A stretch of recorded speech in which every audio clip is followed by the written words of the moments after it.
Today, President Trump is expected to join a virtual meeting with Ukrainian President Volodymyr Zelensky and the head of NATO. Today's call comes ahead of a major summit at an Air Force base in Anchorage, Alaska, Friday. Mr. Trump set to meet face-to-face with Russian President Vladimir Putin to get a better sense of how to end the war.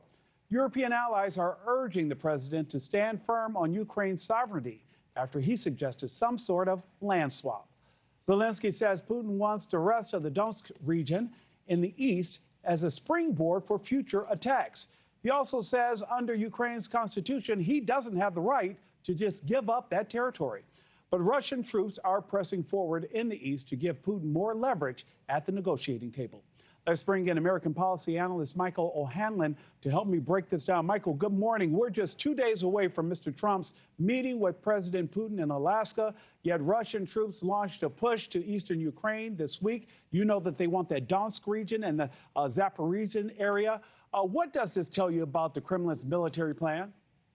Greetings. Well, the first thing is it just underscores just because somebody's going to a so-called peace process doesn't mean they have any interest in peace. And we know very well that until there's a peace, Putin's going to keep fighting, and maybe even after. So that's the first warning. Second warning, because Zelensky won't be there, even though President Trump's speaking with him today, which is good, therefore Putin's going to be tempted to use his crazy theories of history and explain to Trump, quote unquote explain, why the land that's being contested really is Russian. And Mr. Trump's got to be prepared for that kind of story because Putin lives in history and he loves to use it for his own twisted purposes. So these are some of the things that I suspect based on the information you just mentioned. Michael, explain why the Donetsk region is so important. Well, I mean, Putin wants it all. So sure, it's important. But historically, this has been an area that has had more Russian speakers. That's true of most of eastern Ukraine, has had at times more pro-Russian sensibilities or politics, although a lot of that's changed after 10 years of killing, because this area, as you know, has been at war ever since 2014. And yes, it's closer to Russia. It's got certain kinds of assets, some industry, some agricultural land that Putin would love, but he wants the whole enchilada. But he has declared officially in Parliament, Russian Parliament, that these lands have now been formally annexed into Russia. All the provinces that you showed on the map, in fact, not just the Donetsk region. And so Putin has laid down a marker that he considers winning these 4 provinces in their entirety, plus the Crimean Peninsula that he stole in 2014, to be sort of his minimal demand. I think he would like to have control of the entire country, or at least the entire eastern half.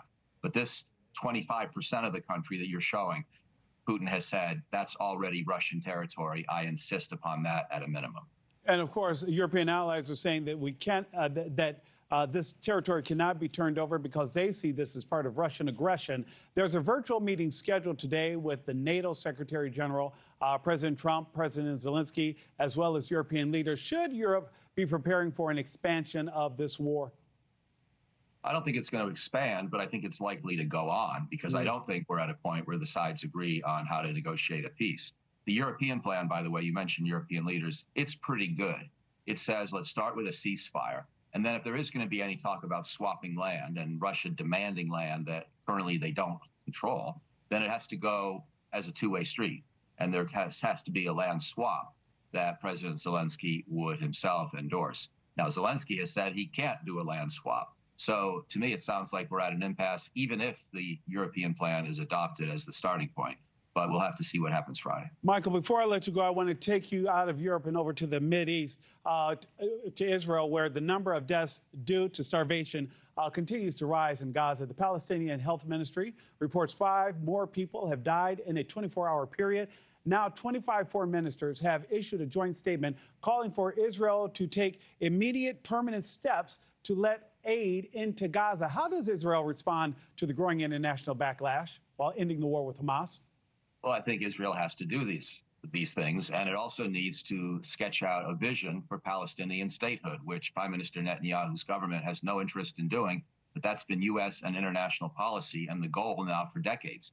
And I think the only way you get to some kind of a vision for how you move beyond trying to exterminate each and every Hamas fighter is to create a stronger Palestinian non-Hamas entity that ultimately, with Arab and American help perhaps, can control that land. But Israel's not even interested in that conversation. That's a mistake.